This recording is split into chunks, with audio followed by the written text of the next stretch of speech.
Hello everyone, this is Muskan Jain and welcome back to your favourite channel Magnet Brains, जो आपको provide करता है quality education, वो भी फ्री ऑफ कॉस्ट।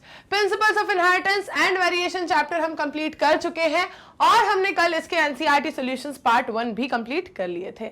आज आपको मिलने वाला है उन्हीं एनसीईआरटी सॉल्यूशंस का पार्ट 2, जिसके अंदर आप रिमेनिंग 8 क्वेश्चंस को डील करोगे। ठीक है, 8 क्वेश्चंस हमने पार्ट 1 में कंप्लीट कर लिए थे, आज पार्ट 2 में 8 क्वेश्चंस कंप्लीट कर लोगे। ये चैप्टर आपका कंप्लीटली जो है डन हो जाएगा और उसके बाद नया चैप्टर स्टार्ट होगा। मैंने आपको एक टास्क दिया था कि नया चैप्टर स्टार्ट होने से पहले, जब तक मैं आपको एनसीईआरटी सॉल्यूशंस करवा रही हूं, तब तक आपको आपका अगर कोई भी लेक्चर, कोई भी टॉपिक ऐसा रह गया है जो एक बार में उतना परफेक्टली नहीं बैठ पाया है, उसे मल्टीपल टाइम्स रिवाइज कर लो। ठीक है, उसे मल्टीपल टाइम्स रिवाइज कर लो ताकि इस चैप्टर की कहानी खत्म होने से पहले ये चैप्टर पूरी तरह से बनने लगे। ठीक है, नेक्स्ट चैप्टर स्टार्ट होने तक इस चैप्टर का कुछ भी बाकी नहीं रहना चाहिए। ये मैंने आपको टास्क दिया हुआ है और आज मैंने इसे याद भी दिला दिया है। तो बेटा प्लीज, जितने भी अगर कोई टॉपिक आपके ऐसे रह गए हैं जो उतने अच्छे से समझ नहीं आ पाए, तो एक बार फिर से लेक्चर को देख लो भाई, 2x स्पीड पे देख लो। हाँ, मैक्सिमम 1 आवर से ज्यादा के लेक्चर्स बनते नहीं है। क्या होगा, 30 मिनट्स में आपका वो टॉपिक क्या हो जाएगा, पूरा का पूरा आप फिर से पढ़ लोगे। राइट, चलो स्टार्ट करते हैं हम क्वेश्चन नंबर 9 से। Briefly mention the contribution of TH. Morgan in genetics. भाई इतना बड़ा कंट्रीब्यूशन, हाँ, इसको तो वाकई ब्रीफली ही एक्सप्लेन करना पड़ेगा। देखो, टी.एच. मॉर्गन का कंट्रीब्यूशन क्यों मैडम कह रही हैं कि भाई इतना इंपॉर्टेंट था? मैडम बता चुकी हैं, हम पढ़ चुके हैं कहां था टी.एच. मॉर्गन का कंट्रीब्यूशन। और जहां तक मुझे याद आ रहा है, ठीक है, हमने प्रीवियस सेशन में पार्ट 1 के अंदर भी टी.एच. मॉर्गन के बारे में मैंने बताया था कि उन्होंने ड्रोसोफिला के ऊपर एक्सपेरिमेंट किए थे। क्या करने के लिए? ताकि वो एक एक्सपेरिमेंटल प्रूफ दे सके about the chromosomal theory of inheritance, है ना। वो एक एक्सपेरिमेंटल प्रूफ दे पा रहे थे क्रोमोसोमल थ्योरी ऑफ इनहेरिटेंस का।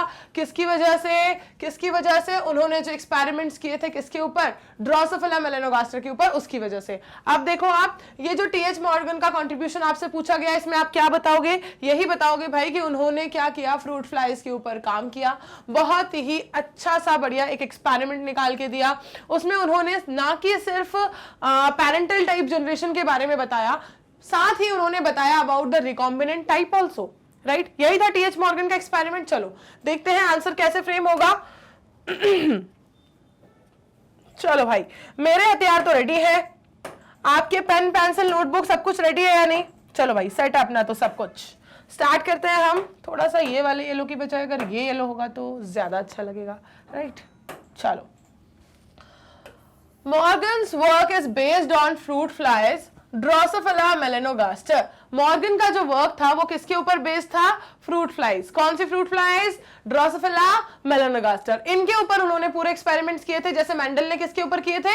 पी प्लांट के ऊपर। इन्होंने कहां किया था? फ्रूट फ्लाइज के ऊपर। Now he formulated the chromosomal theory of linkage. इन्होंने क्रोमोसोमल थ्योरी ऑफ लिंकेज बताई, इन्होंने रिकॉम्बिनेशन समझाया, इन्होंने एक एक्सपेरिमेंटल प्रूफ दिया about the chromosomal theory of inheritance. और ये थ्योरी क्या थी?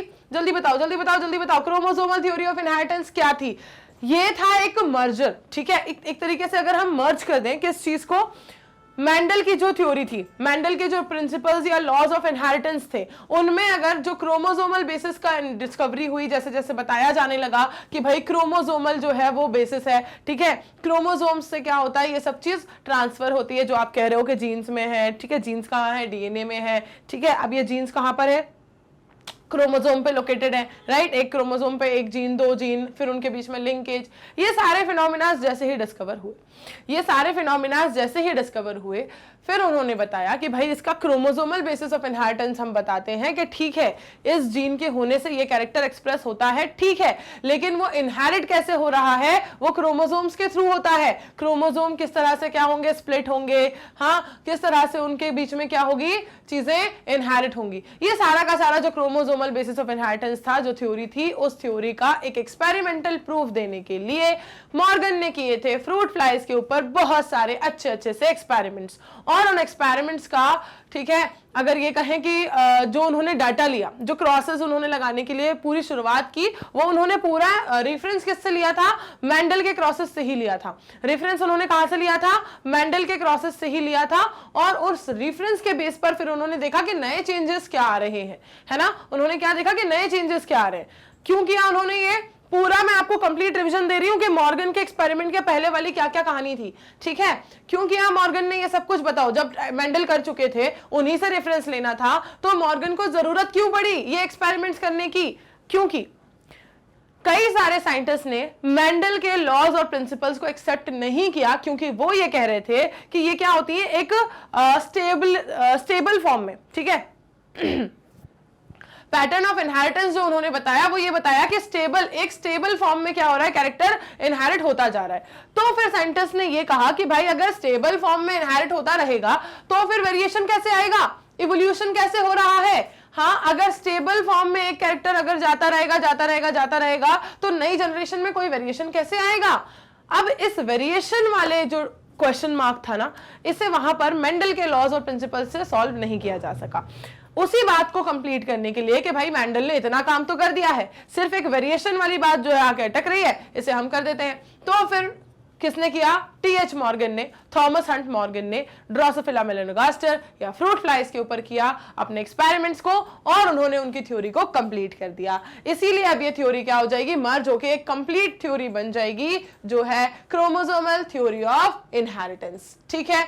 अब देखो चलो भाई, आंसर कैसे फ्रेम हुआ ये बता देते हैं। मैंने आपको पुरानी कहानी तो सुना दी, क्योंकि सेशन अभी जस्ट स्टार्ट हुआ है, तो आपके माइंड में चैप्टर बैठ जाए कि हाँ हम कहां से निकलकर यहां तक पहुंचे थे, टी.एच. मॉर्गन तक हम कैसे पहुंचे थे, ठीक है। अब आपको वो पूरा फ्रेमवर्क बैठ चुका माइंड में, तो स्टार्ट करते हैं कि आंसर क्या लिखा गया है। She, he defined linkage as the coexistence of 2 और more genes in the same chromosome.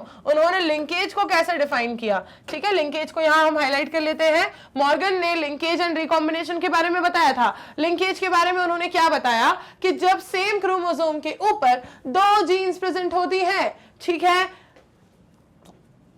He defined linkage He defined linkage as the coexistence of 2 or more genes on the same chromosome. जब एक same chromosome पे 2 या 2 से ज्यादा jeans located होती हैं, उसी चीज को उन्होंने कहा linkage, and performed dihybrid crosses and Drosophila. और उन्होंने वही, जैसे मेंडल के डायहाइब्रिड क्रॉस थे, इन्होंने भी ड्रोसोफिला के ऊपर क्या किया, डायहाइब्रिड क्रॉसेस को परफॉर्म किया ड्रोसोफिला के ऊपर, ठीक।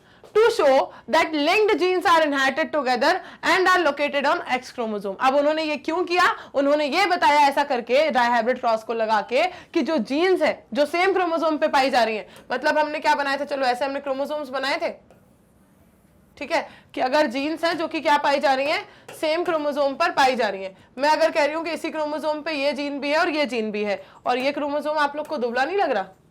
हाँ, इसको मोटू बना दे। हाँ अभी ठीक है। देखो, अरे यार ब्लैक तो दिख ही नहीं रहा, ग्रीन ले लेते हैं।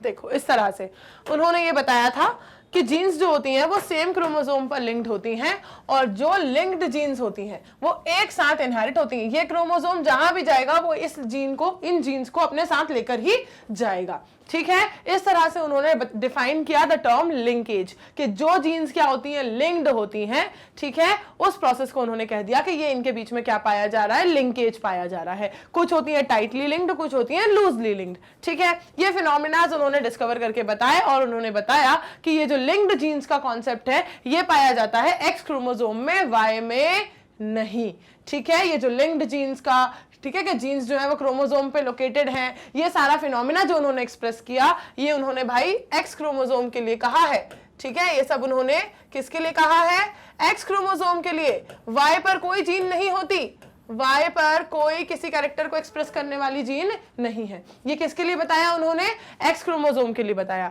ठीक है।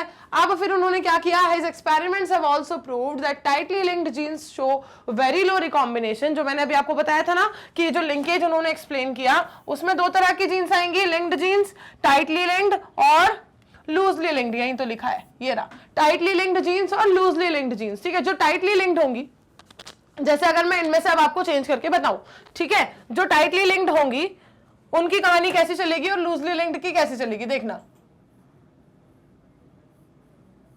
पूरा क्रोमोसोम ही गायब हो गया यार, फिर से बनाना पड़ेगा मुझे।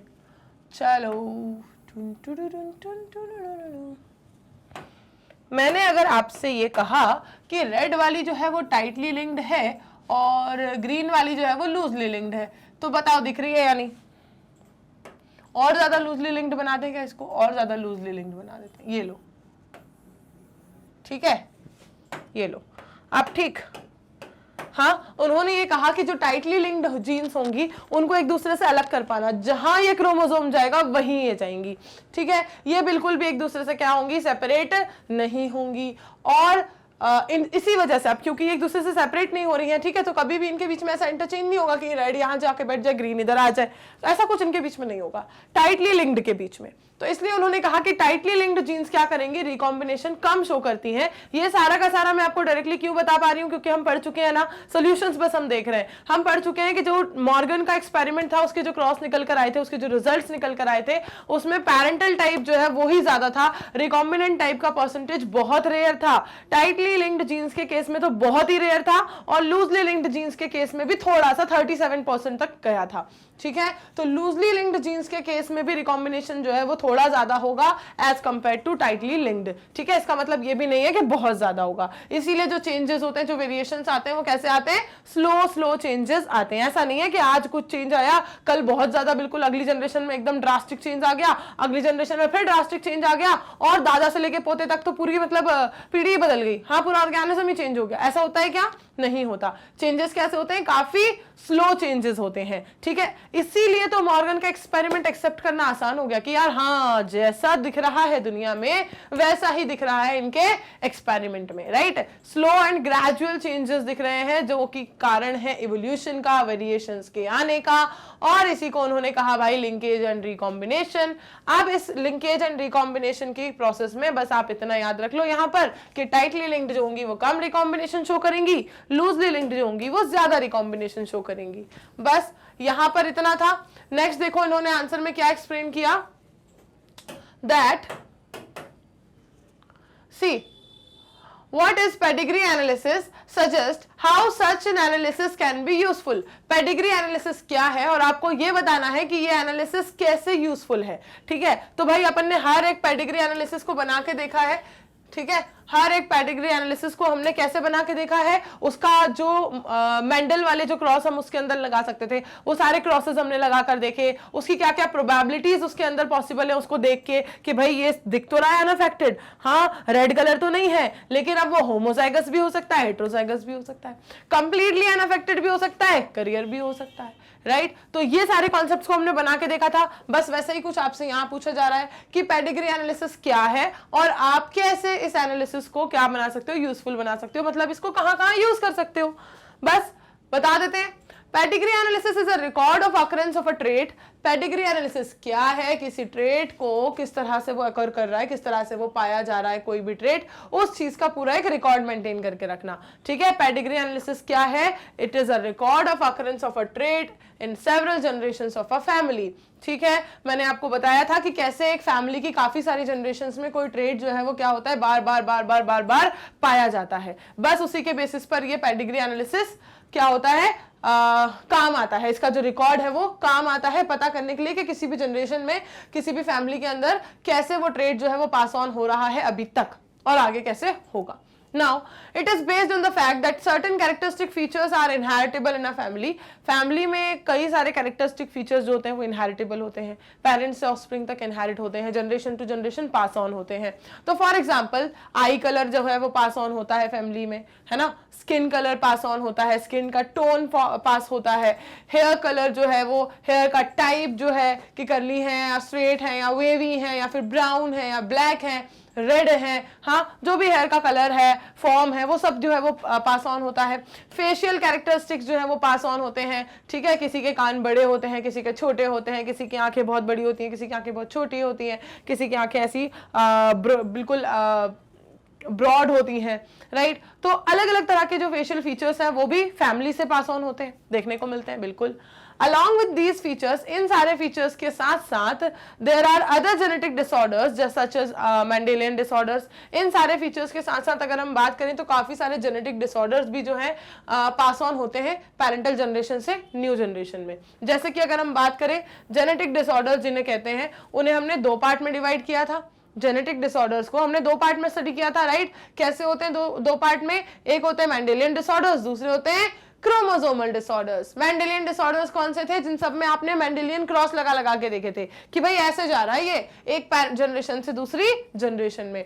क्रोमोसोमल डिसऑर्डर्स कैसे थे? जो क्रोमोसोम के, ठीक है, जो क्रोमोसोम के नंबर्स के इंक्रीज होने या डिक्रीज होने, लॉस या गेन की वजह से हो रहे थे, ठीक है, जिसमें उनका प्लॉइडी लेवल जो है वो क्या हो रहा था भाई? डिस्टर्ब हो रहा था, डिसबैलेंस हो रहा था। या तो एन्यूप्लॉइडी हो रही थी, मतलब प्लॉइडी लेवल से कम जा रहे थे क्रोमोसोम नंबर उसके अंदर, या फिर पॉलीप्लॉइडी हो रही थी, क्रोमोसोम नंबर से ज्यादा क्रोमोसोम नंबर उसके अंदर पाए जा रहे थे नॉर्मल से, राइट? 46 से कम हो रहे थे या ज्यादा हो रहे थे। एन्यूप्लॉइडी हो रही थी या पॉलीप्लॉइडी हो रही थी। इन सब की वजह से हुआ था क्या? ट्रायाजोमी, मोनोजोमी, पढ़ा था हमने ये सब। इन सब की वजह से ही हुए थे क्या? क्रोमोसोमल डिसऑर्डर्स, वो हमने देखे। तो भाई इन सारी चीजों को भी कैसे डिटेक्ट किया गया? इन सब चीजों को कैसे डिटेक्ट किया गया? हाँ, ये सारे जो मेंडेलियन डिसऑर्डर्स थे, इनका जो इनहेरिटेंस है, जो कि जनरेशन टू जनरेशन होता है, ये कैसे डिटेक्ट किया गया? सब कुछ हुआ किसके बेसिस पर? पेडिग्री एनालिसिस के बेसिस पर। कैसे हुआ था हमने देखा हुआ है, ठीक है? बिल्कुल लास्ट टॉपिक ही था ये, तो इसको मैं उतना ज्यादा रिवाइज नहीं करवा रही कि यार ये तो याद होगा, अभी हमने पढ़ा था, ठीक है? बिल्कुल लास्ट टॉपिक था ये हमारा, बिल्कुल जस्ट लास्ट, अभी से अगर हम देखें तो सेकेंड लेक्चर ही था, ठीक? Then hence by using pedigree analysis for the study of specific traits of disorders, ठीक है, ट्रेट्स या डिसऑर्डर्स, पेडिग्री एनालिसिस को करके हम किसी भी स्पेसिफिक ट्रेट या डिसऑर्डर का पैटर्न ऑफ इनहेरिटेंस डिटेक्ट कर सकते हैं। कैसे लिखोगे? कभी भी इस चीज को अगर लिखना है कि पेडिग्री एनालिसिस से हम करते क्या है, तो पेडिग्री एनालिसिस को यूज करके हम किसी भी ट्रेट का, ठीक है, किसी भी ट्रेट या डिसऑर्डर का पैटर्न ऑफ इनहेरिटेंस डिटेक्ट कर सकते हैं जनरेशंस टू जनरेशंस, ठीक है? Now, it is possible to trace the pattern of inheritance. In this analysis, the inheritance of a trait is represented as tree called family tree. और इस पूरे के पूरे फॉर्मेट में जब एनालिसिस में आप पूरा इनहेरिटेंस बताते हो ना, तो वो कहलाता है फैमिली ट्री। क्या कहलाता है वो पूरा का पूरा? जब आप बनाते हो, बहुत सारी जनरेशंस बनाते हो, जैसे कल हमने बनाई थी शर्मा जी के लेके परदादा तक की जनरेशन हमने बनाई थी, राइट? तो वो क्या कहलाएगा? शर्मा जी का फैमिली ट्री, ऐसे करके। किसी भी इंडिविजुअल का अगर आपने पूरा फैमिली ट्री बनाया है तो क्या कहलाएगा? उस पर्टिकुलर इंडिविजुअल का फैमिली ट्री कहलाएगा। जो उसकी फैमिली में कोई भी अगर डिजीज या डिसऑर्डर है तो वो किस तरह से पास ऑन हो रहा है, किस तरह से इनहेरिट हो रहा है, उस चीज को रिप्रेजेंट करेगा। यहां तक क्लियर है? नेक्स्ट क्या कह रहे हैं? Genetic counsellors use pedigree chart for analysis of various traits. जो जितने भी जेनेटिक काउंसलर्स होते हैं ना, जैसे आपको लगा कि यार मुझे ना शुगर हो गई है और होनी तो नहीं चाहिए थी, मैं तो सिर्फ दिन में 10 बार जलेबी खाता हूं, इससे ज्यादा तो मैं कुछ खाता ही नहीं हूं, तो मुझे तो शुगर नहीं होनी चाहिए थी। फिर आप क्या करोगे? फिर आप किसी जेनेटिक काउंसलर के पास जाओगे कि यार ये ही बता सकता है कि कहीं जेनेटिक तो नहीं है, क्योंकि मैं तो ज्यादा जलेबी खा ही नहीं रहा हूं 10 से ज्यादा बार, तो शायद ये जेनेटिक ही होगा, है ना, मेरी गलती तो है नहीं। फिर आप जाओगे कहां पे? जेनेटिक काउंसलर के पास। अब जेनेटिक काउंसलर क्या भगवान है? हाँ, या वो कोई जादूगर है जो बस आपको देख के, आपकी शक्ल देख के बोल दे कि हाँ भाई तूने तो नहीं खाई जलेबी, बस वो तो ऐसे ही हो गया? हाँ, क्या करेंगे वो डॉक्टर? वो आपका पूरा फैमिली हिस्ट्री पूछेंगे। ये बताओ आपके परदादा को शुगर थी, आपके दादा को शुगर थी, आपके पापा को शुगर थी, आपकी फैमिली में, मैटरनल फैमिली में किस किस को थी, ठीक है? वो पूरी हिस्ट्री आपसे पूछेंगे। फिर आप सोचोगे कि ये तो बेकार इंसान है, पता नहीं क्या क्या पूछ रहा है, मुझे दिक्कत हुई है, मेरा पूछो ना। हाँ, आप ये बोलोगे। अरे भाई, अब आपने ये समझ लिया ना, आज के बाद आपको ऐसा नहीं लगेगा कि क्यों पूछा जा रहा है ये सब हमसे, ठीक है? देखो, ये जो जेनेटिक काउंसलर्स होते हैं वो क्यों आपसे पूरी की पूरी हिस्ट्री पूछते हैं? क्योंकि वो बनाते हैं आपका पेडिग्री चार्ट, ठीक है? वो आपका पेडिग्री चार्ट बनाते हैं, पूरा एनालिसिस करते हैं कि अच्छा इस पैटर्न पर ये डिजीज इनहेरिट हो रही है, अच्छा इस वजह से इस इंसान में ये डिजीज तो नहीं हो सकती थी, मतलब पक्का इसने दबा के जलेबी खाई है, ठीक है? तो फिर वहां आपकी पोल जो है वो खुल जाती है, ठीक है? तो जेनेटिक काउंसलर के पास जाने से पहले सोच लेना थोड़ा। Now various traits and diseases in a family and predict their inheritance patterns. तो उनका इनहेरिटेंस पैटर्न भी, जो मैं आपसे कह रही हूं ना कि पुराना वाला जो है हिस्ट्री जो है वो तो आपसे ही पूछ के वो बनाएंगे, लेकिन उसके बाद फिर प्रेडिक्शन जो लगाना है नेक्स्ट वाला वो खुद लगा सकते हैं, क्योंकि हमें पता है ना यार कि एक्स लिंक्ड डिजीज है तो वो कैसे इनहेरिट होगी, सेक्स लिंक्ड डिजीज है तो वो कैसे इनहेरिट होगी, ठीक है? ऑटोसोमल लिंक्ड है तो कैसे इनहेरिट होगी, सब पता है हमें, राइट? तो बस लगा लेंगे prediction. It is useful in preventing haemophilia. और ये क्या क्या कौन कौन सी डिजीजेस से रोक सकती है ये, इसको अगर आपको पता है कि ये पेडिग्री एनालिसिस आपने लगा लिया है कि भाई ये डिजीज होने के इस इंसान में चांसेस हैं, तो उसको कैसे रोका जा सकता है? हेमोफीलिया को प्रिवेंट किया जा सकता है, सिकल सेल एनीमिया को रोका जा सकता है, ठीक है, और भी कई सारे ऐसे जेनेटिक डिसऑर्डर्स हैं जो कि फ्यूचर जनरेशंस में होने वाले हैं, तो उन्हें पहले ही उस चीज के लिए सतर्क कर दो। ठीक है, कि भाई उसको जिस तरीके से भी वो कंट्रोल कर सकते हैं, बिल्कुल पहले से पहले जल्दी से जल्दी वो कर सकेंगे। तो इस तरह से यूज किया जाता है पेडिग्री ट्री का या पेडिग्री चार्ट का या पेडिग्री एनालिसिस का। समझे, इतनी बात हुई। चलो, ये अपना बिल्कुल रीसेंट टॉपिक था। अब देखते हैं next, how is sex determined in human beings. Human beings में सेक्स का पता कैसे चलता है। ठीक है, क्रोमोसोमल बेसिस है। ठीक, अब क्रोमोसोमल थ्योरी के बेसिस पर देख लेते हैं जरा जल्दी से कैसे पता चलता है। ह्यूमन बींग्स में भाई मेल हेट्रोगैमिटी पाई जाती है। मेल हेट्रोगैमी या मेल हेट्रोगैमिटी क्या होती थी, हमने दो तरह की हेट्रोगैमिटी पढ़ी थी। हमने पढ़ा था अबाउट द फीमेल हेट्रोगैमिटी ऑल्सो, वो किसमें पढ़ा था हमने, बर्ड्स में, राइट। बर्ड्स में फीमेल हेट्रोगैमिटी पाई गई थी, और बाकी सब में, जैसे कि अगर हम बात करें किसकी बात करें, बताओ बताओ बताओ बताओ बताओ बताओ, इंसेक्ट्स की बात करें अगर, तो किसका एग्जांपल लिया था हमने, ग्रास हॉपर का लिया था। और अगर हम बात करें ड्रोसोफिला इन ह्यूमंस में पाई गई थी क्या, मेल हेट्रोगैमिटी। ठीक, तो ये सब मेल हेट्रोगैमिटी के एग्जांपल थे। बर्ड्स वाला आपका फीमेल हेट्रोगैमिटी का था। देन आपने पढ़ा था अबाउट द हनी बी, वहां तो भाई क्रोमोसोम नंबर का खेल था। ठीक है, ये सब तो टाइप ऑफ क्रोमोसोम वाले कि एक्स क्रोमोसोम या वाई क्रोमोसोम, वहां नंबर ऑफ क्रोमोसोम से काम चल रहा था कि 16 क्रोमोसोम या 32 क्रोमोसोम, हैप्लॉइड या डिप्लॉइड। ठीक है, याद है सब कुछ। चलो आ जाओ यहाँ पर, sex determination in human beings के बारे में बताना है कि कैसे डिटरमाइन करते हैं।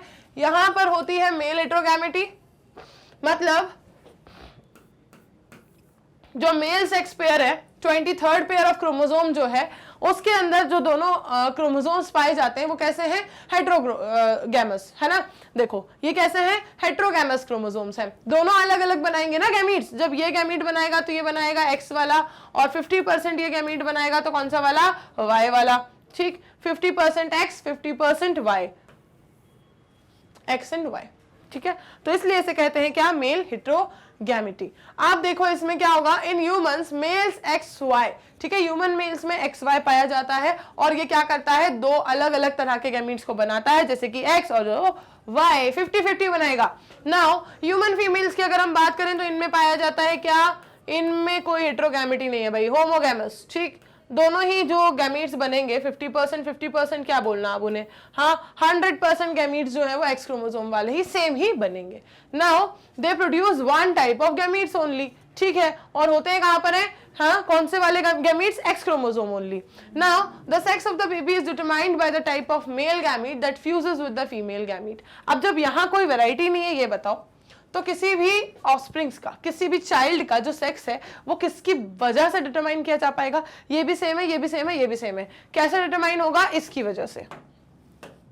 कैसे डिटरमाइन होगा, इसकी वजह से। ठीक है, और ये किसका गैमीट है, मेल का। तो भाई पूरा का पूरा खेल इसका है कि अगर वाई क्रोमोसोम जाके, या वो गैमीट जिसके अंदर वाई क्रोमोसोम है, ठीक है, मेल पार्टनर से, अगर वो गैमीट जिसके अंदर वाई क्रोमोसोम है वो जाके ये वाले एग से, किसी भी एग से, एक एग तो सारे एक जैसे बन रहे, वो जाके अगर एग से फ्यूज होता है तो क्या बनेगा, मेल बनेगा, क्योंकि वाई क्रोमोसोम मेल में होता है ना, तो क्या बनेगा, मेल चाइल्ड बनेगा। और अगर यहां से मेल पार्टनर से एक्स क्रोमोसोम चला जाए, अगर मेल पार्टनर से एक्स क्रोमोसोम जाके फ्यूज होगा तो भाई ये भी एक्स था वो भी एक्स, क्या हो जाएंगे दोनों, ठीक है, क्या हो जाएंगे, होमोगैमस। और क्या बन जाएगी, फीमेल बन जाएगी, क्योंकि ये देखो 2x वाला क्या कंडीशन बनता है, फीमेल का बनता है। समझे, तो इस तरीके से हुआ था सेक्स डिटर्मिनेशन इन ह्यूमंस। इसी चीज को वहां पर उन्होंने क्रॉस लगा के बताया हुआ है, और जो आपको पता है कि मैडम खुद लगाएंगी। हाँ मैडम कभी भी डायग्राम पे भरोसा करती नहीं है इनके, हाँ हम तो खुद बना के देखेंगे तभी हमें मजा आता है। ये हो गया भाई, ठीक है। अब अगर इनको मैं थोड़ा दूर दूर लिख दूं ताकि आपको लगे कि हाँ मैं अलग अलग गैमीट की बात कर रही हूँ, है ना, मैं अलग अलग गैमीट की बात कर रही हूँ, ये अलग गैमीट और ये अलग गैमीट्स, ठीक है। इनके बीच में क्रॉसेस लगेंगे तो ये बनी एक फीमेल, ये क्या है, फीमेल पार्टनर। मैं पेडिग्री वाला भी साथ ही साथ कॉन्सेप्ट लगा देती हूँ, ठीक है, साथ ही साथ थोड़ी कंजूसी के साथ में पेडिग्री वाला फॉर्मेट भी लगा देती हूँ उसमें। ये बना क्या, मेल, ओके, बॉक्स बना दिया मैंने। अब ये वाला जाके इससे फ्यूज हुआ तो ये बनी क्या, फीमेल, और ये वाला इससे जाके फ्यूज हुआ तो ये बनी क्या, मेल। बनी नहीं भाई, बना बना बना बना, मेल बना, ठीक है। तो भाई इस तरीके से होता है सेक्स डिटर्मिनेशन इन ह्यूमंस। अगर ये वाला इससे फ्यूज होगा तो एक्स एक्स मतलब फीमेल बनेगी, ये जाके अगर इससे फ्यूज होगा तो एक्स वाई मतलब मेल बनेगा, ये जाके अगर इससे फ्यूज होगा तो वही फीमेल और वही मेल वाली कहानी है ना। रिपीट क्यों हो रहा है वो? क्योंकि ये दोनों से सेम क्रोमोसोम्स है ना। किसी एक से करके देखो आप, तो बस दो ही आपको रिजल्ट मिलेंगे, दो ही है, रिपीट नहीं होंगे। चलो भाई, सेक्स डिटर्मिनेशन वाला तो इजी था, ठीक है, ये मैंने आपको बता दिया, एक बार रीड करना है अगर तो कर सकते हो। See, if the fertilising sperm contains X chromosome then the body produce will be a girl. अगर जो स्पर्म है उसमें एक्स क्रोमोसोम है तो एग में तो एक्स था ही, तो जो बॉडी बनेगी वो क्या बनेगी? गर्ल की बनेगी। और अगर एक्स जो स्पर्म है उसमें वाई क्रोमोसोम है और एग में क्या है? एक्स है, तो एक्स वाई वाला सेट क्या बनाता है? मेल बनाता है। तो क्या जब कौन सी बॉडी बनेगी? बॉय बॉडी बनेगी। Now it is a matter of chance that determines the sex of a baby. तो ये एक चांस फैक्टर है कि भाई कौन सा जाके स्पर्म जो है वो ओवम से फ्यूज हो रहा है। इसका कहीं से भी कोई मतलब ऐसा नहीं है कि ये किसी पे भी डिपेंड कर रहा है, it's a chance factor. Now there is an equal probability of fertilizing sperm. अब क्योंकि जो स्पर्म है एक्स और वाई वाले वो बिल्कुल 50-50 बनते हैं, तो इक्वल प्रोबेबिलिटी है कि भाई एक्स भी जाके फ्यूज हो सकता है, वाई भी हो सकता है, दोनों इक्वल प्रोपोर्शन में बनते हैं। तो thus it is the genetic makeup of the sperm that determines the sex of the baby. तो इसको आप लास्ट में क्या कहोगे कि भाई ये स्पर्म का जेनेटिक मेकअप मतलब स्पर्म का क्रोमोसोमल कंटेंट ही है जो किसी बेबी के सेक्स को डिटरमाइन करता है, और कोई भी नहीं, ठीक है, और कोई दूसरा फैक्टर नहीं। चलो भाई, नेक्स्ट क्या कह रहे हैं? A child has blood group O if the father has blood group A and mother has blood group B। Child का ब्लड ग्रुप क्या है? O। ओके, ब्लड ग्रुप वाला याद है ना? ब्लड ग्रुप याद है कैसे बनाए थे हमने? देखो कौन कौन सी जीन्स थी? IA, IB और स्मॉल I। याद है? याद है? बस इसी से बनेगा आंसर। क्या कह रहे हैं? चाइल्ड का ब्लड ग्रुप है क्या? O। अच्छा ठीक है। फादर का ब्लड ग्रुप क्या है? A। चाइल्ड का ब्लड ग्रुप O है, तो याद करो O जो ब्लड ग्रुप बनता था वो कब बनता था? मैं टेबल बना लेती हूँ। देखो चाइल्ड का मैं नीचे लिख रही हूँ क्योंकि पहले फादर और मदर का लिखेंगे, है ना। फादर, मदर एंड चाइल्ड, ठीक है। इन्होंने ये कहा ब्लड ग्रुप यहां लिखेंगे, पहले यहां पर हम उनका जीनोटाइप लिखेंगे प्रिडिक्ट करके अपनी तरफ से, ठीक। जीनोटाइप, ब्लड ग्रुप,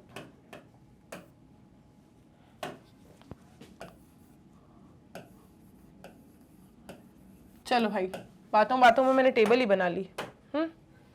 चलो स्टार्ट करें। देखो क्या बताया है उन्होंने?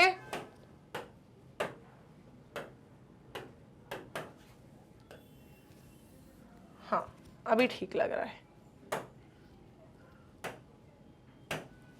क्या बताया उन्होंने कि चाइल्ड का ब्लड ग्रुप क्या है? O, ठीक है।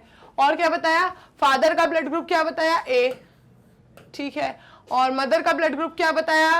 B, ठीक है। Work out the genotypes of the parents and possible genotypes of the other offsprings, ठीक है। अच्छा तो यहां से आप पता करो पेरेंट्स का जीनोटाइप और फिर बताओ कि बाकी के ऑफस्प्रिंग्स का पॉसिबल जीनोटाइप क्या होगा। अब भाई बातों बातों में मैडम ने टेबल तो पूरी बनाई दी है, तो मैडम आपको दे रही है 5 सेकंड का वक्त, ठीक है। आज 2 से 5 कर दिए मैंने, 5 सेकंड का वक्त दे रही हूँ। एक बार जल्दी से इस टेबल को कंप्लीट करके देखो, वीडियो पॉज करके, फिर मैं बताती हूँ।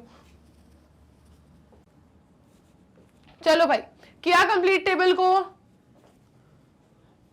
थोड़ा सा टाइम और दे रही हूँ, जल्दी से टेबल कंप्लीट करो, उसके बाद मैं बताती हूँ आपको क्या करना है। ब्लड ग्रुप्स पता है, कौन सा ब्लड ग्रुप का एक्सप्रेशन किस जीनोटाइप से आता है ये भी आपको पता है।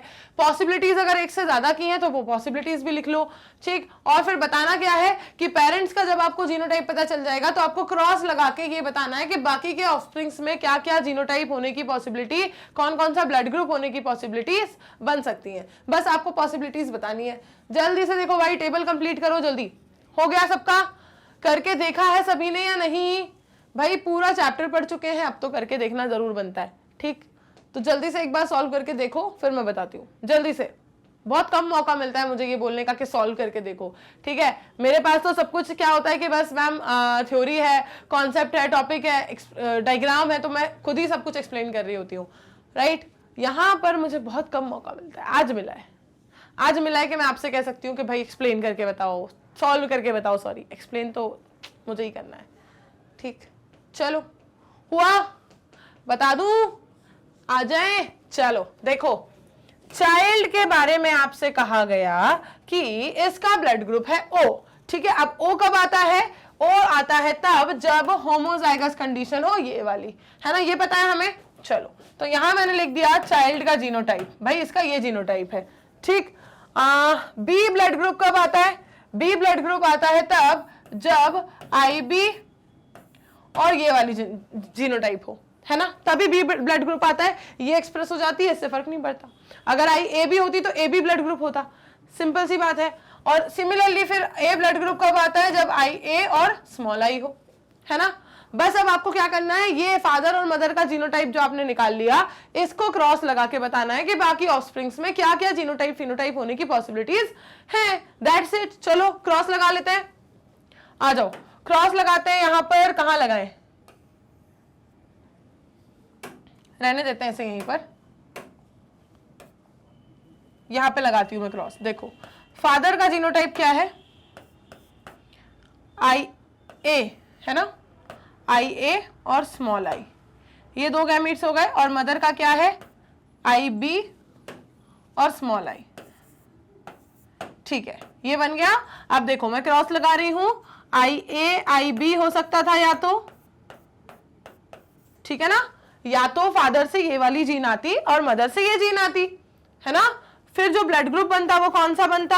चलो ब्लड ग्रुप बाद में लिखेंगे, पहले अभी कॉम्बिनेशन ही बना लेते हैं, है ना, पहले कॉम्बिनेशंस बना लेते हैं।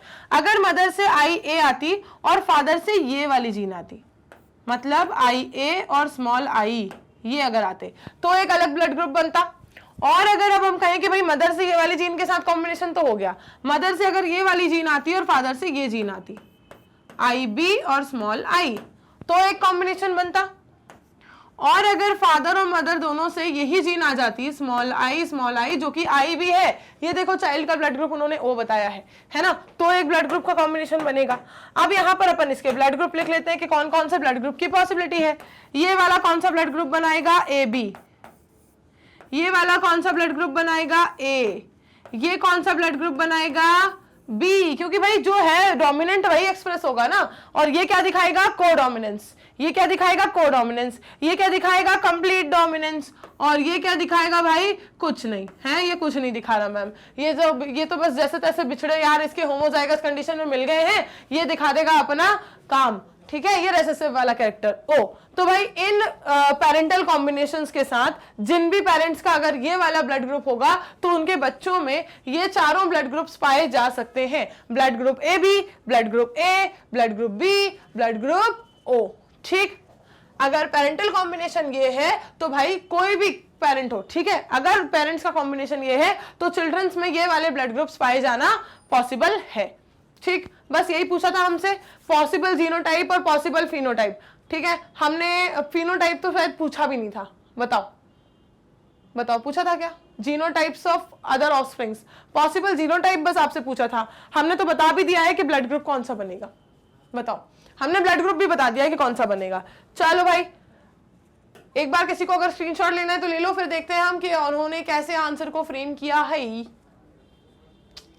काफी सिंपल सा ये क्वेश्चन था। अगर ये क्वेश्चन एग्जाम में आ जाए वो भी 3 नंबर में, तो आहा 3 नंबर तो ऐसे ही मिल जाए बिना किसी गलती के। और जब आप बताओ, जब ये टेबल बनाने वाले काम होता है ना, इनमें मार्क्स कटते भी नहीं है, फिर पूरे मार्क्स मिल जाते हैं। ऐसे क्वेश्चंस बस एग्जाम में आ जाए तो फिर तो समझो मार्क्स पूरे अपने मुट्ठी में। हाँ चलो, ये गया सब कुछ मेरी मेहनत। अब देखते हैं कहा। Now the blood group characterized, क्या लिखा है भाई? नहीं, कुछ और लिखा है। The blood group characteristic in human is controlled by 3 set of alleles. देखो सबसे पहले मैंने भी यही लिखा था, 3 सेट ऑफ एलील्स लिख ली थी सबसे पहले, IA, IB और small I। Then the alleles IA, IB are equally dominant. ये जो एलील्स थी वो इक्वली डोमिनेंट थी, A और B, है ना। और जो स्मॉल I है वो कैसी थी? रेसेसिव थी बाकी एलील्स के कंपैरिजन में। Now the individuals with genotype IA, IB, ठीक है, अगर जिसमें IA है, ठीक है, या फिर IA और I है, उनका ब्लड ग्रुप क्या बनता था? A बनता था। और ब्लड ग्रुप B की अगर हम बात करें, आई बी वाला अगर होगा या आई बी स्मॉल आई वाला होगा तो भी ब्लड ग्रुप बी बनता था। ये सिर्फ आपको पॉसिबिलिटीज बता रहे हैं कि किस केस में कौन सा ब्लड ग्रुप बनता था, ताकि वो वहां से पॉसिबिलिटी से टेबल बना सके। हमने डायरेक्टली बना दी ना। अगर जिसका अगर genotype I A I B है उसका ब्लड ग्रुप ए बी बनता था, और जिसका जीनोटाइप स्मॉल आई है उसका ब्लड ग्रुप ओ बनता था। ये चारों पॉसिबिलिटी उन्होंने बता दी। चार ही तरह के ब्लड ग्रुप पॉसिबल है। तो if the father has blood group A and mother has blood group B, अगर फादर का ब्लड ग्रुप ए है और मदर का बी है, ठीक है, या मदर का ए है फादर का बी है, तो then the possible genotype of the parents will be. तो पेरेंट्स का पॉसिबल जीनोटाइप क्या क्या हो सकता है बताओ? पेरेंट्स का पॉसिबल जीनोटाइप क्या क्या हो सकता है? देखो यहां पर इसमें ना ऐसे गैप आएगा, ये देखो आई ए, ठीक है, आई ए और स्मॉल आई ये पॉसिबल है, या फिर आई बी और स्मॉल आई ये भी पॉसिबल है। ठीक, ये दो पॉसिबिलिटीज हो गई पेरेंट्स की। दोनों कंडीशन में ब्लड ग्रुप ए ही बनेगा, दोनों कंडीशन में ब्लड ग्रुप बी ही बनेगा, है ना, उससे कोई फर्क नहीं पड़ेगा। चलो अब देखते हैं आगे। अगर होमोजाइगस पेरेंट्स के बीच में क्रॉस लगाएं, ठीक है, और जो प्रोजेनी प्रोड्यूस करेंगे तो उनमें होगा क्या? A B blood group. देखो होमोजाइगस के बीच में अगर क्रॉस लगाएंगे कि भाई फादर से ये आया और मदर से ये वाला आया, ठीक है, तो उसके बाद जो ब्लड ग्रुप बनने की पॉसिबिलिटी आएगी वो आएगी ए बी ब्लड ग्रुप वाली। और अगर यहाँ पर इस वाले को कंसिडर करें, यहाँ पर इन्होंने फर्स्ट पॉसिबिलिटी को कंसिडर किया, यहाँ पर सेकंड पॉसिबिलिटी को कंसिडर किया, दोनों की फादर मदर की, ठीक है। अगर सेकंड पॉसिबिलिटी को कंसिडर करते हैं तो यहाँ पर ए बी ब्लड ग्रुप बनेगा या फिर ओ ब्लड ग्रुप बनेगा, ठीक है, ए बी ब्लड ग्रुप बनेगा या फिर ओ ब्लड ग्रुप बनेगा। चलो भाई हो गया ये वाला, आगे बढ़े। नेक्स्ट क्वेश्चन देखते हैं। नेक्स्ट क्या कह रहा है? Explain the following terms with example.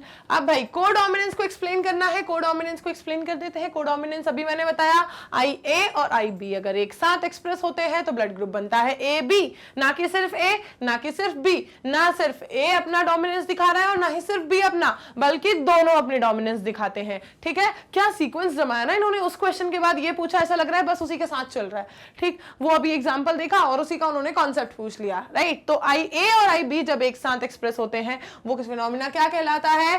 Codominance कहलाता है। अभी मैंने आपको बताया था कोडोमिनेंस, कंप्लीट डोमिनेंस और recessive character, homozygous expression, right. चलो कोडोमिनेंस को बताना है, और क्या बताना है? और भी कुछ है क्या? बी पार्ट भी है? हाँ भाई बिल्कुल लग ही रहा था मुझे, जिस तरह से ए लिखा है मतलब बी भी होगा। इनकम्प्लीट डोमिनेंस भी बताना है, ठीक है बता देंगे। इनकम्प्लीट डोमिनेंस का एग्जांपल कहां निकल कर आएगा बेटा? अगर रेड फ्लावर है, व्हाइट से मैंने उसको क्या करवाया बताओ? व्हाइट के साथ मैंने उसका क्रॉस लगाया और मुझे मिला क्या? ना रेड मिला ना व्हाइट मिला, मुझे मिल गया कोई बीच का शेड, मुझे मिल गया पिंक कलर का फ्लावर, ठीक है। तो वो क्या थी? इनकम्प्लीट डोमिनेंस थी। ओके चलो बता देते हैं, दोनों एक्सप्लेन कर देते हैं। आ जाओ स्टार्ट करते हैं कोडोमिनेंस से। कोडोमिनेंस का क्या क्या कहानी है भाई, क्या फिनोमिना है? ये तो येलो था ना, ये बदल कैसे गया? कोडोमिनेंस का फिनोमिना क्या कहता है? It is the phenomena in which both the alleles of a contrasting character are expressed in heterozygous condition। ये वो फिनोमिना है जिसमें contrasting character की दोनों एलील्स, contrasting character वाली एलील्स होती है ना। अगर मैंने जीन बोला कि ये है, ठीक है, जीनोटाइप मैंने अगर बोला कि ये है, तो इसमें क्या है? ये जो दोनों एलील्स हैं ये क्या है? contrasting character वाली है। हाँ contrasting character वाली है, बताओ है या नहीं है? हाँ, एक क्या है? राउंड, दूसरी क्या है? रिंकल्ड, ठीक। Now expressed in heterozygous condition. अब हेट्रोजाइगस कंडीशन में जब क्या हो कि ये दोनों ही एक्सप्रेस हो जाए, ठीक। अभी तो मैं रिसेसिव वाली बता ही नहीं रही, खैर अभी तो मैंने आपको सिर्फ हेट्रोजाइगस बताने के लिए ये बना दिया। हम तो कोडोमिनेंस पढ़ रहे हैं भाई, तो गलती से भी ये नहीं लिख सकते। हमें क्या लिखना पड़ेगा? यही वाला एग्जाम्पल लिखना पड़ेगा। आई ए आई बी, ये भी डोमिनेंट ये भी डोमिनेंट, दोनों डोमिनेंट क्या करेंगी? बराबरी से चलेंगी, हाथ पकड़ के। चल भाई तू भी चल, तू भी चल, तू भी दिख जा, मैं भी दिख जाती हूँ, और बन जाएगा क्या? A B blood group. क्या बन जाएगा? A B blood group. बनाने ही नहीं देते यार, है रेड आ जाता है बीच में। चलो तो both the alleles of the gene are equally dominant, दोनों इक्वली डोमिनेंट है। एबीओ ब्लड ग्रुपिंग जो होती है ह्यूमन बींग्स में, ये कोडोमिनेंस का सबसे सबसे अच्छा एग्जांपल है, जो कि हमने अभी ही करके देखा था क्रॉस लगाकर, जहां पर एबी ब्लड ग्रुप जो है वो किस वजह से आता है, कोडोमिनेंस की वजह से आता है। एबी ब्लड ग्रुप किस वजह से आता है, कोडोमिनेंस की वजह से आता है। नेक्स्ट क्या कहा इन्होंने, that the blood group character is controlled by 3 sets of alleles, जो ब्लड ग्रुप का कैरेक्टर है वो 3 सेट ऑफ एलील से कंट्रोल होता है। यार ऐसा लग रहा है कि मुझे फिर से बनाना पड़ेगा, बना दूं क्या, एक बार बना ले फिर से, हाँ एक बार फिर से हो जाए। चलो 3 set of character, I A, I B और स्मॉल आई। ओके, अगर आई ए स्मॉल आई से क्रॉस होता था तब क्या होता था, आई ए अगर बी से क्रॉस होता था तब क्या होता था, और आई ए अगर आई ए से ही क्रॉस हो जाए तब क्या होता था। इसे मुझे लगता है ऐसे लिखना चाहिए, पहले ए और फिर बी, है ना, पहले आई ए फिर आई बी। अब अगर मैं कहूं कि आई बी जो है वो स्मॉल आई से क्रॉस हो जाए, सारी पॉसिबिलिटी लिख रही हूं मैं, ठीक है, आई बी जो है वो आई बी से ही क्रॉस हो जाए, या फिर आई बी से हो जाए, तो ये तो यहां बन चुकी है इसलिए इसे हटा देती हूं, है ना। दूसरी पॉसिबिलिटी क्या है कि दोनों स्मॉल आई हो जाए, है ना। यही सारे पॉसिबल कॉम्बिनेशंस। अब यहां पर जो बनेगा वो क्या बनेगा, ठीक है, ये जो एक मैंने हटा दी ना उसको भी मैं लिख देती हूँ। हम ये मान लेते हैं ये पेरेंट 1 और ये पेरेंट 2, तो हमारा पूरा ही काम हो जाएगा, सारा का सारा ही लिख गया यहाँ पे। चलो ये भी मैं लिख देती हूँ कि आई बी जो है वो भी किसके साथ हो सकती है भाई, आई ए के साथ हो सकती है, ठीक है। हालांकि दोनों में ब्लड ग्रुप सेम बनेगा बट स्टिल आई ए से बना भाई यहाँ पर ब्लड ग्रुप ए, यहाँ पे भी ब्लड ग्रुप बना ए, यहाँ पर ब्लड ग्रुप बना ए बी, और इसी के ऊपर आपको पूरा का पूरा ध्यान अपना नजरें जो है वो गड़ा के रखनी है इस ए बी के ऊपर। क्यों, क्योंकि कॉन्सेप्ट पढ़ रहे हो आप कोडोमिनेंस का। ये तो मैं आपको बस फ्री फोकट में बार बार रिवाइज करवाने की आदत जो मेरी पड़ी हुई है इसलिए बता रही हूँ भाई। आपको तो अपना पूरा ध्यान बना के रखना है किसके ऊपर, किसके ऊपर, इस कहानी के हीरो के ऊपर, क्योंकि अभी आपसे पूछा जा रहा है कोडोमिनेंस। तो यहाँ पर इन दोनों ही केस में, अब यहाँ पर ये दोनों केस अलग कैसे हो सकते हैं, उस केस में हो सकते हैं जब ये सारी पॉसिबिलिटी किसकी हो, पेरेंट 1 की हो, और ये सारी पॉसिबिलिटी किसकी हो, सेकंड पेरेंट की हो। उस केस में ये सारे क्या हो जाएंगे, अलग अलग केस बन जाएंगे, है ना।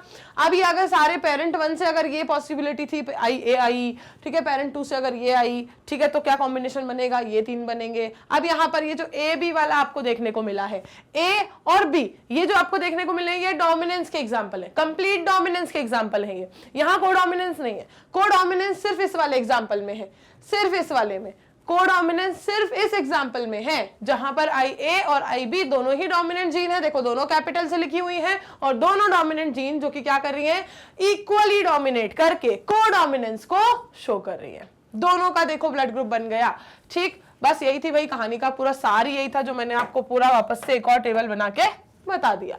अब क्या कह रहे हैं ये लोग, the alleles I A I B are equally dominant, दोनों इक्वली डोमिनेंट होती हैं, and are said to be codominant as they are expressed in AB blood group। ये देखो AB blood group में कोडोमिनेंस दिखा रही है, एक साथ एक्सप्रेस हो रही है।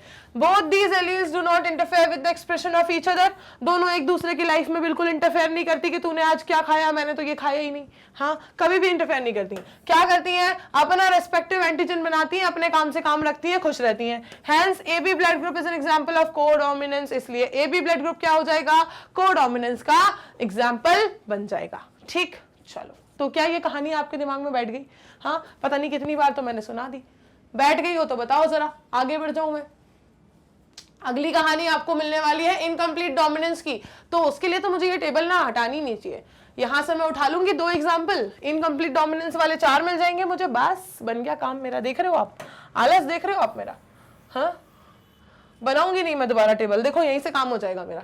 क्या पूछा, इनकम्प्लीट डोमिनेंस, ये लो है, अरे अरे अरे अरे मैं तो कंप्लीट डोमिनेंस बता रही थी, इनकम्प्लीट पूछा है, नहीं नहीं नहीं नहीं नहीं, मेहनत करनी पड़ेगी, आलस काम नहीं करेगा। मैं तो कंप्लीट डोमिनेंस बता रही थी भाई, कहाँ बता रही थी देख लो जरा, बता ही देती हूँ, अब उसे भी रिवाइज करने में क्या जा रहा है हमारा। मैं बता रही थी आपको कंप्लीट डोमिनेंस, मुझे लगा मेरा काम इसी से चल जाएगा, मुझे टेबल नहीं बनानी पड़ेगी, पर मुझे बनानी पड़ेगी। कंप्लीट डोमिनेंस का कहानी है ये, देखो कंप्लीट डोमिनेंस है ना, कहीं से कहीं तक कोई नामो निशान नहीं है स्मॉल आई का, ठीक।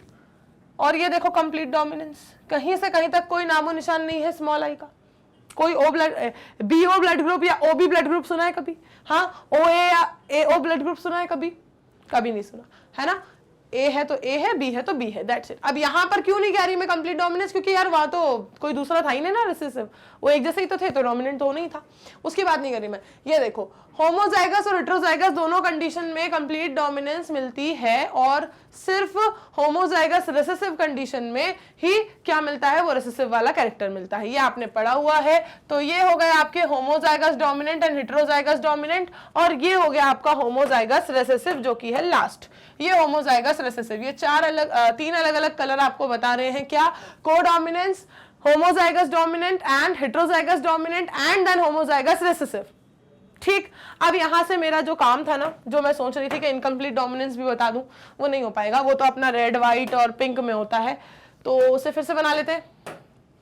चलो भाई, पहले इनका देख लेते हैं इन्होंने क्या किया। अगर इनने बना के बता दिया होगा तो मेरा काम चल जाएगा। देखो भाई, incomplete dominance is a phenomena in which N allele shows incomplete dominance over the other member of allelic pair of a character. ठीक है, आपने कैरेक्टर का जो उनका पास पेयर है उसमें से एक एलील दूसरी के ऊपर इनकम्प्लीट डोमिनेंस दिखाती है, ना पूरी खुद एक्सप्रेस होती है, ना पूरी उसे होने देती है, बीच का कोई रास्ता निकाल लेती है। रेड फ्लावर को मैंने व्हाइट से क्रॉस करवाया तो ना वो पूरा रेड दिखा, ना वो पूरा व्हाइट दिखा, वो बीच का कहीं बन के रह गया, पिंक होके रह गया। कैसा दिखाई दिया? पिंक दिखाई दिया। For example, a monohybrid cross between the plants having red flower, मतलब जो मोनोहाइब्रिड क्रॉस लगाया था हमने किस प्लांट के बीच में? जिसमें रेड फ्लावर थे, और किस प्लांट के बीच में? जिसमें व्हाइट फ्लावर थे। रेड और व्हाइट के बीच में जब लगाया गया मोनोहाइब्रिड क्रॉस, ठीक है, तो मिला क्या? पिंक फ्लावर मिला F1 जनरेशन में।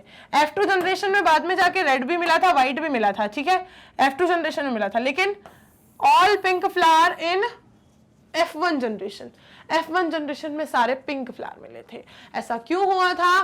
क्योंकि ये जो फिनोमिना था, यहाँ पर ये जीन एक दूसरे के ऊपर कंप्लीटली डोमिनेंस नहीं दिखा पाई थी, और इस वजह से हमने इस नए फिनोमिना का नाम दिया कि भाई ये है इनकम्प्लीट डोमिनेंस। ठीक है, ये क्या कहलाई?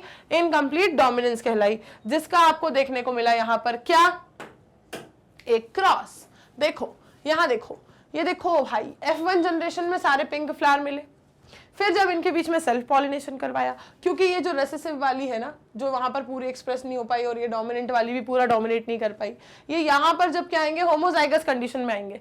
होमोजाइगस कंडीशन में तो अपना ही असर दिखाएंगे ना, जब हेटेरोजाइगस कंडीशन में है तभी एक दूसरे से फर्क पड़ रहा है। बताओ, समझ पा रहे हो मेरी बात? देखो क्या कह रही हूं मैं, होमो हेटेरो क्या कह रही हूं मैं बार बार? देखो, जब होमोजाइगस कंडीशन में होंगे ये रेड फ्लावर के लिए, ये व्हाइट फ्लावर के लिए, डन।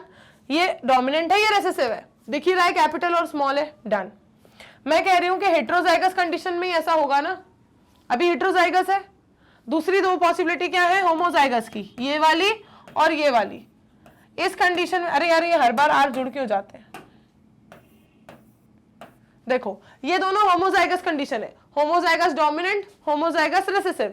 इन दोनों ही कंडीशन में इनकम्प्लीट डोमिनेंस की बात नहीं आ सकती। क्यों नहीं आ सकती? क्योंकि यहाँ पर कोई डोमिनेट करने के लिए है ही नहीं, तो आधा और पूरा कोई भी डोमिनेंस नहीं होगा। यहाँ पर कोई रिसेसिव है ही नहीं, तो आधी और पूरी कोई भी डोमिनेंस दिखानी ही नहीं है, बस अपना ही कैरेक्टर दिखाना है, बात खत्म। लेकिन यहाँ जब हेटेरोजाइगस कंडीशन है, यहां पर होगा कि ये इसके ऊपर क्या करेगा? इनकम्प्लीट डोमिनेंस को दिखाएगा, और ये बेचारा ना अपना कैरेक्टर तो वैसे भी एक्सप्रेस नहीं कर पा रहा था, और अब उसको डोमिनेटिंग वाला कैरेक्टर भी नहीं मिला, उसको बीच का कैरेक्टर मिल गया। समझे? तो यहां पर आपको देखने को मिलेगी इनकम्प्लीट डोमिनेंस, और इनकम्प्लीट डोमिनेंस के बाद जब वापस से ये वाली होमोजाइगस डोमिनेंट और होमोजाइगस रिसेसिव कंडीशंस डेवलप होंगी F2 जनरेशन में, तो वो कैरेक्टर वापस लौट आएंगे। कौन से वाले? रेड और व्हाइट वाले। और जहां अगर हेटेरोजाइगस है ये वाला, तो फिर से हो जाएगा कौन सा कलर? Pink colour. समझे? समझे? या क्रॉस लगाए पूरा? मानोगे नहीं तुम लोग, मानोगे नहीं तुम लोग, लगवा के देखोगे क्रॉस मुझसे पूरा? चलो भाई लगा लेते हैं। मैंने कहा कि हमने लिया था रेड फ्लावर, ठीक है, और हमने लिया क्या? व्हाइट फ्लावर, फिर मिल गए दोनों आर। हाँ, ये आर आर आर आर ना मिल ही जाता है। ये देखो, रेड फ्लावर और व्हाइट फ्लावर, इनके बीच में हमने लगाया क्रॉस। जो F1 जनरेशन मुझे मिली वो क्या मिली? ये वाली, ठीक, हेटेरोजाइगस वाली। पहले ही बना देती हूँ, ये हेटेरोजाइगस वाली F1 जनरेशन मिली मुझे, ठीक है। ये क्या है? F1। अब मैं कह रही हूं कि इसी के बीच में हमने क्या करवाई? सेल्फिंग करवाई, सेल्फ पॉलिनेशन। तो मुझे क्या मिला, देखो मैं क्रॉस बना रही हूं यहाँ पे, ये होमोजाइगस कंडीशन मिली। होमोजाइगस में क्या होगा, मैंने अभी बताया आपको, है ना, जो उसका मेन कैरेक्टर है वही रहेगा। फिर बन गया हेट्रोजाइगस, फिर हो जाएगी इनकम्प्लीट डोमिनेंस, फिर बन जाएगा पिंक फ्लावर। अब क्या बना, फिर से बन गया हेट्रोजाइगस, फिर हो जाएगी इनकम्प्लीट डोमिनेंस, फिर बन जाएगा पिंक फ्लावर। अब क्या हो गया, होमोजाइगस रिसेसिव, इस बार नहीं मिलने दिए मैंने यार, हाँ इस बार नहीं मिले, ठीक है। अब क्या हो गया, होमोजाइगस रिसेसिव, फिर से हो जाएगी कौन सी कंडीशन, होमोजाइगस कंडीशन, और फिर बन जाएगा उसका अपना खुद का कैरेक्टर, मतलब कि व्हाइट फ्लावर। तो यही रीजन है कि ये जो F2 जनरेशन है, इस F2 जनरेशन को मिला सब कुछ, रेड भी, व्हाइट भी और पिंक भी, और F1 जनरेशन में मिले सारे हेट्रोजाइगस थे, तो सारे के सारे पिंक फ्लावर मिले। समझे इस बात को।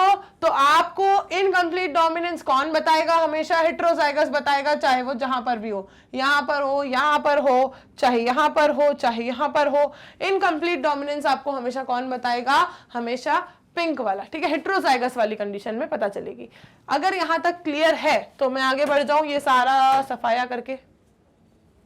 चलो नेक्स्ट क्वेश्चन कहता है what is point mutation, give one example.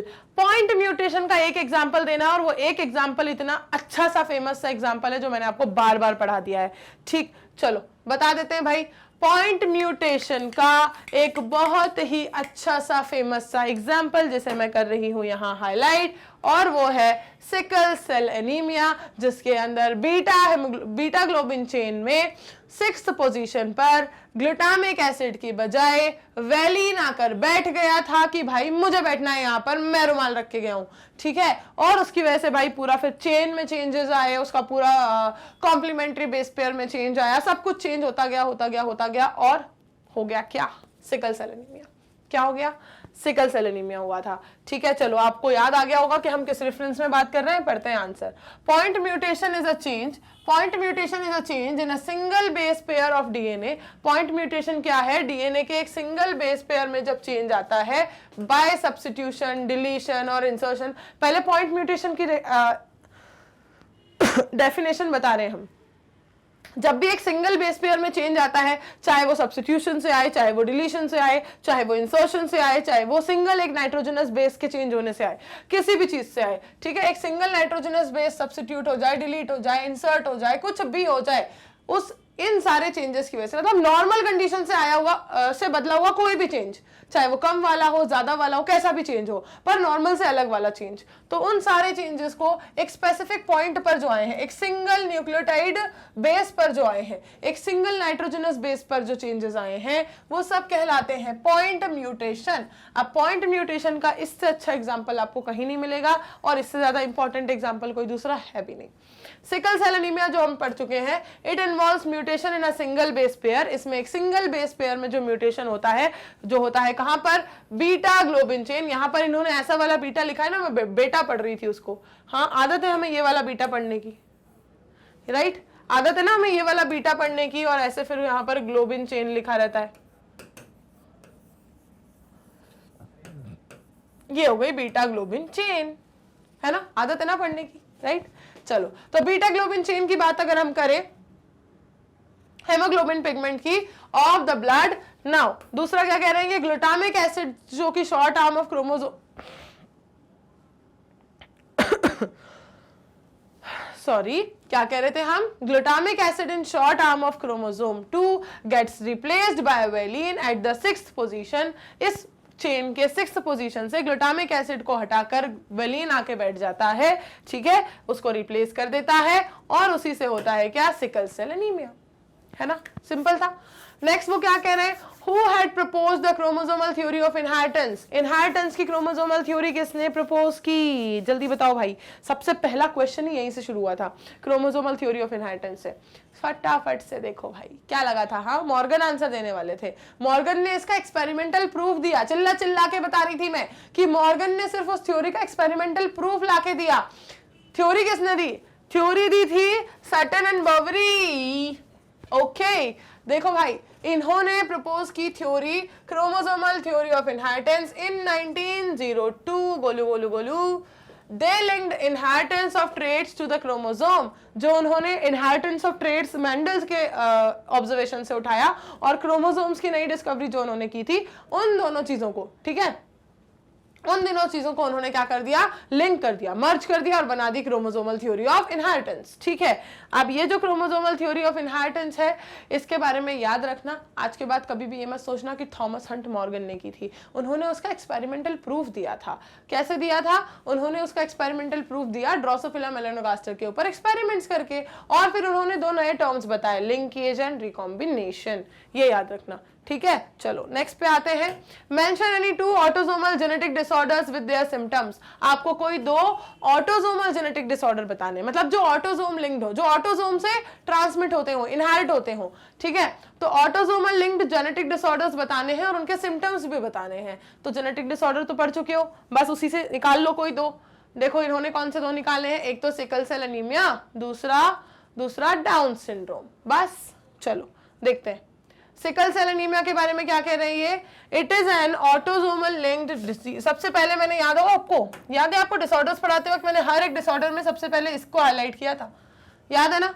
आपसे भी कहा था कि इसको सबको हाईलाइट करके रखना, ये वाले पोर्शंस को, कि कौन सा डिसऑर्डर किस टाइप का है। ऑटोसोमल लिंक्ड रेसेसिव है या एक्स लिंक्ड डोमिनेंट है या रेसेसिव है, ये चीजें बिल्कुल इंपॉर्टेंट है भाई, ठीक है। तो which is caused by point mutation in beta globin chain, ये होता है किससे, अभी तो पढ़ा है यार, बीटा ग्लोबिन चेन जो होती है हेमोग्लोबिन की, उसमें पॉइंट म्यूटेशन हो जाता है 6th पोजीशन पे, ग्लूटामिक एसिड की जगह वेलिन आके बैठ जाता है। रट गया यार अब तो, हाँ यही है सिकल सेल एनीमिया की कहानी। और होता क्या है फिर उससे क्या होता है, अभी सिम्टम बताएंगे ना, वहां बताएंगे। चलो, तो the disease is characterized by sickle shaped red, अरे यार बता दिए यार, हाँ इतनी जल्दी बता दिए, थोड़ा रुक जाते। क्या कह रहे हैं, सिकल शेप्ड हो जाती है आरबीसी, जबकि होनी चाहिए कैसी, बाइकॉनकेव, बढ़िया सी सुंदर सी गोलू मोलू। तो which are form due to the mutant haemoglobin molecule, और होता है ऐसा क्यों, क्योंकि जो हेमोग्लोबिन मॉलिक्यूल बन रहा है म्यूटेंट टाइप का, वो अलग टाइप का बन रहा है। अब उस म्यूटेंट हेमोग्लोबिन मॉलिक्यूल की वजह से उसका शेप भी क्या हो जाएगा, चेंज हो जाएगा। ठीक, ये इसका रीजन हुआ।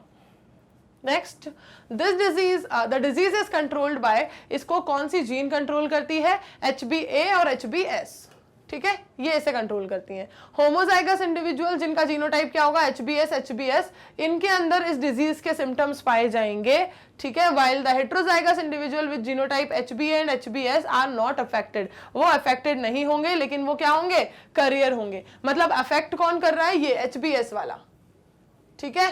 तो अगर ये हेट्रोजाइगस कंडीशन में है तो मतलब HBS वाला क्या हो जाएगा, उसका करियर तो बन जाएगा, लेकिन वो क्या होगा, अफेक्टेड इंडिविजुअल नहीं होगा। और अगर हम बात करें होमोजाइगस की जिसमें HBS है, यार यहाँ पर वो अलग जा रहा है ना, इसलिए मुझे मजा नहीं आ रहा, मैं लिख लेती हूँ HBA, अरे यार लिखने दो यार, सी HBA और HBS, हाँ ये दोनों क्या है, जीन्स जिससे सिकल सेल एनीमिया, ठीक है। ये सारी इस डिजीज को पूरा कंट्रोल करने वाली जीन्स जो है वो कौन है, ये दोनों। अब इन दोनों जीन्स की अगर यही वाली कंडीशन, ठीक है, अब अगर यही वाली कंडीशन होती है हेट्रोजाइगस वाली, तो ये क्या बन जाएगा, इंडिविजुअल। अगर उसमें ये दोनों ही जीन आ गई इस तरह से हेट्रोजाइगस, तो वो इंडिविजुअल, उसका करियर होगा, वो इस जीन को, डिजीज कॉजिंग जीन को क्या करेगा, पास ऑन करवाएगा। और अगर उसके अंदर क्या है, HBA, तो भाई वो उस डिजीज से अनअफेक्टेड इंडिविजुअल है, वो नॉर्मल इंडिविजुअल है, ठीक है। और अगर उसके अंदर क्या है, HBS, ओके, तो वो अफेक्टेड इंडिविजुअल है, उसको हो जाएगा सिकल सेल एनीमिया, ठीक है। ये हो गया अफेक्टेड, बीच वाला हो गया नॉर्मल, ऊपर वाला हो गया करियर, ये career, heterozygous career, homozygous affected. और अगर बात करें HBA होमोजाइगस की, तो वो टोटली अनअफेक्टेड, ठीक है। ये सिकल सेल एनीमिया का केस हुआ। नेक्स्ट देखो सिम्टम्स क्या होंगे, रैपिड हार्ट बीट बहुत ज्यादा रैपिड होगी, ब्रेथलेसनेस फील होगी, ठीक है, ऐसा क्योंकि इतनी ज्यादा हार्ट बीट हो जाएगी ऐसा कि भाई सांस नहीं आ रही है, ठीक है। ब्रेथलेसनेस फील होगी, डिलेड ग्रोथ होगी, ग्रोथ काफी डिले हो जाएगी, प्यूबर्टी बहुत लेट आएगी, जॉन्डिस होगा, वीकनेस आएगी, फीवर होगा, एक्सेसिव थर्स्ट, बहुत ज्यादा प्यास लगेगी, चेस्ट पेन होगा, ठीक है। Decreased fertility are the major symptoms of sickle cell anaemia disease, ये सारे मेजर सिम्टम्स हैं इस डिजीज के, ठीक। अगर आपको इनका स्क्रीनशॉट लेना है तो आप ले सकते हो। नेक्स्ट डिसीज देख लेते हैं हम। हमें कोई 2 ऑटोसोमल ट्रेट्स बताने थे, ऑटोसोमल डिसऑर्डर्स बताने थे। एक हमने बता दिया है, ये था ऑटोसोमल लिंक्ड रेसेसिव डिसऑर्डर, ठीक है। अब हमें बताना है कौन सा, एक और बताना है बस ऑटोसोम वाला। तो भाई ये हमने देख लिया। एक और एग्जाम्पल, डाउन सिंड्रोम। ये कैसा था, ऑटोसोमल डिसऑर्डर है ये भी, और होता है किससे, क्रोमोसोम नंबर 21 की ट्राइसोमी से। देखो डाउन सिंड्रोम को और क्या कह सकते हैं, ट्राइसोमी ऑफ क्रोमोसोम 21 सिखाया था मैंने, कह सकते हैं ना। क्या हो रहा है यहाँ पर, इसके सिम्टम्स देखो कैसे होते हैं। The individual is short, individual का जो बॉडी टाइप होगा कैसा होगा, काफी शॉर्ट होगा, ठीक है। काफी राउंड सा हेड होगा और बैक साइड से एकदम फ्लैट होगा, ठीक है। ओपन माउथ हमेशा ओपन रहेगा ज्यादातर वक्त पर, और टंग जो होगी वो काफी राउंड एंड काफी प्रोट्रूडिंग सी होगी। शॉर्ट नेक होगी, इसीलिए हेड कैसा लगेगा, एकदम फ्लैट लगेगा क्योंकि नेक शॉर्ट होगी। स्लैंटिंग आईज होंगी और ब्रॉड एंड शॉर्ट हैंड्स होंगे, हैंड्स काफी शॉर्ट होंगे और काफी ब्रॉड होंगे। ये जो पाम्स होंगे इनमें जो क्रीजेस होते हैं ये सब बहुत ज्यादा स्पेसिफाइड होंगे और बहुत ही इरेगुलर नंबर्स होंगे इन सब ग्रोथ्स में। The individual also shows retarded mental and physical growth. Mental और फिजिकल ग्रोथ भी क्या होगी, साइकोमोटर डेवलपमेंट, ये सब भी कैसा होगा, रिटार्डेड होगा। ये सारे सिम्टम्स पाए जाते हैं उन इंडिविजुअल में जो होते हैं किससे सफर कर रहे होते हैं, डाउन सिंड्रोम से सफर कर रहे होते हैं। वो क्यों करते हैं डाउन सिंड्रोम से सफर, क्योंकि उनके अंदर जो क्रोमोसोम नंबर 21 है उसकी ट्राइसोमी हो जाती है, मतलब उसमें एक एक्स्ट्रा एक्स क्रोमोसोम आके ऐड हो जाता है। 2 तो होने ही चाहिए थे, एक एक्स्ट्रा आके ऐड हो जाता है, तो उसकी वजह से क्या हो जाती है, ट्राइसोमी ऑफ क्रोमोसोम नंबर 21, और वो कॉज करती है इस डाउन सिंड्रोम को, जिसके ये सारे सिम्टम्स है। क्लियर है भाई, डन हो गया ये आंसर आपका। देखो जरा एक बार पूरा देख लो, डन हो गई आज की क्लास आपकी। एक बार पूरा देख लो हमने कौन कौन से क्वेश्चंस को देखा। हाँ जी, यहां से हमने स्टार्ट किया था कि भाई टीएच मॉर्गन का कंट्रीब्यूशन हमने बताया कि जेनेटिक्स में इनका कंट्रीब्यूशन क्या था, तो लिंकेज एंड रिकॉम्बिनेशन, यार यहीं से तो वेरिएशन पता चला, यहीं से तो रिकॉम्बिनेशन पता चला। पेडिग्री एनालिसिस कैसे यूजफुल है, तो हमने देखा कैसे यूजफुल है, ठीक है। सेक्स कैसे डिटरमाइन किया जाता है ह्यूमन बींग्स में, भाई हेट्रोगैमेटी की वजह से, मेल हेट्रोगैमेटी की वजह से। और ब्लड ग्रुप अगर ओ है चाइल्ड का, पेरेंट्स का ए और बी है, तो अदर ऑफस्प्रिंग्स की क्या क्या पॉसिबिलिटी थी, तो ब्लड ग्रुप ए भी बन सकता है, बी भी बन सकता है, ए बी ब्लड ग्रुप भी हो सकता है ऑफस्प्रिंग का, या ओ भी हो सकता है, चारों पॉसिबिलिटी थी। और उसके अलावा टर्म्स को एक्सप्लेन करना था, को डोमिनेंस और इनकम्प्लीट डोमिनेंस। तो को डोमिनेंस का एग्जांपल तो वही ब्लड ग्रुप ए बी वाला है, और incomplete dominance red and white flower की बजाय पिंक बन जाए, वो सबसे सिंपल एग्जांपल है, ठीक है। और क्या पूछा है, पॉइंट म्यूटेशन का एग्जांपल देना था, हाँ पॉइंट म्यूटेशन का एग्जांपल सिकल सेल एनीमिया। और क्या पूछा है, क्रोमोसोमल थ्योरी ऑफ इनहेरिटेंस किसने प्रपोज की, भाई सटन एंड बोवेरी, ठीक, इन्होंने प्रपोज की थी 1902 में, ठीक 1902 में। Then mention any 2 autosomal genetic disorders with their symptoms, तो हमने बता दिया, एक तो सिकल सेल एनीमिया ही बताया हमने दोबारा से, और उसके सिम्टम्स बताए, और डाउन सिंड्रोम्स बताया, ठीक है। ये दोनों ऑटोसोमल लिंक्ड है। चलो तो कंप्लीट हुए आपके सारे ही एनसीईआरटी सॉल्यूशन, सारे ही क्वेश्चंस ऑफ एनसीईआरटी आज, ठीक है। और अब आपका principles of inheritance and variation complete हो चुका है, मॉलिक्यूलर बेसिस ऑफ इनहेरिटेंस हम कंप्लीट कर ही चुके थे पहले। तो बस अब आप ये समझो कि आपकी सबसे ज्यादा वेटेज वाली जो यूनिट थी ना वो कंप्लीट हो गई है। बस एक चैप्टर इसका बाकी है, इवोल्यूशन, जैसे हम नेक्स्ट क्लास से स्टार्ट कर देंगे इवोल्यूशन को, ठीक है। तब तक आपको क्या करना है, जो दोनों सबसे ज्यादा इंपॉर्टेंट चैप्टर्स इस यूनिट के हम कंप्लीट कर चुके हैं, उन चैप्टर्स को आपको एक बार अच्छे से रिवाइज कर लेना है भाई। मैं मल्टीपल टाइम्स इस बात को बोलूंगी और आपको मल्टीपल टाइम्स सुनना पड़ेगा, कभी तो मानोगे। हाँ, जितनी बार मान लोगे उतनी बार में मैं खुश, ठीक। तो आपको क्या करना है भाई, आपको जाना है अपने फेवरेट चैनल मैग्नेट ब्रेन्स के प्लेलिस्ट सेक्शन में, जहां आपको मिलेंगी मुस्कान मैम की लाइव लेक्चर्स की एक अलग प्लेलिस्ट और एक रिकॉर्डेड लेक्चर्स की अलग प्लेलिस्ट। जो भी लेक्चर आपको जिस भी चैप्टर को देखना है आप वहां जाकर देख सकते हो, और ये कंटेंट आप अवेलेबल आपको ऐप पर भी हो जाएगा, ठीक है। तो आप ऐप भी यूज कर सकते हो जो आप इजीली प्ले स्टोर से डाउनलोड कर लोगे, और आप यूज कर सकते हो हमारी वेबसाइट भी, विच इज www.magnetbrains.com। इन तीनों ही प्लेटफॉर्म्स पर सब कुछ, ठीक है, ये पूरा फुल कोर्स कंटेंट जो आपको यहाँ पर दिख रहे हैं, सारे ही कोर्सेज, पूरा का पूरा कंटेंट अवेलेबल है एब्सोल्युटली फ्री, कहीं पर भी कोई भी चार्जेस नहीं है। और हाँ, आप यूज कर सकते हो भाई e books and e notes को भी, ठीक है, जिसका लिंक आपको डिस्क्रिप्शन बॉक्स में मिल जाएगा, ठीक है। चलो मिलते हैं नेक्स्ट लेक्चर में, स्टार्ट करेंगे एक नया चैप्टर और the last chapter of this unit, ठीक है, which is evolution. Till then bye bye, take care everyone.